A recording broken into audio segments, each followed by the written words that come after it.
panasnya di dalam bang? Panas banget. Oh no. Kuatan di dalam bang? Gimana bang?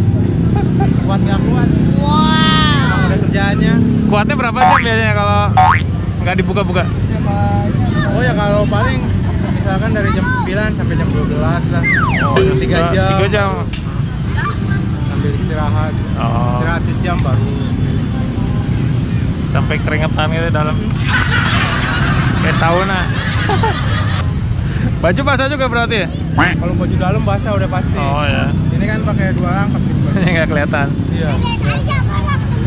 Biasa langsung dicuci apa gimana bang? Kalau habis Oh kalau Kan paling basah cuci tuh. seminggu sekali lah masalahnya kan pulang nih. Kita Ah. jemur, kita semprot pakai minyak wangi. oh, seminggu sekali. Iya, maksudnya kalau tiap hari ini nggak kering mas. Nggak kering-kering ya? Iya minimal 2 hari lah kering baru. Oh. Dalamnya kan ada busanya ini, Oh iya. double. Busa lama keringnya biasanya ya? Iya.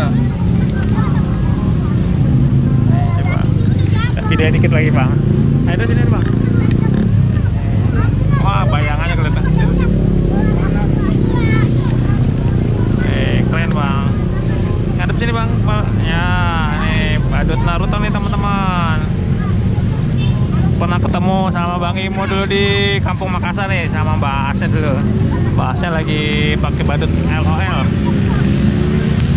Ini sama Mbak As, saudara apa? Iya. Oh saudaraan. Oh sepupu. Iya, kakak sepupu saya. Jadi kita asli orang Serang. Serang. Oh.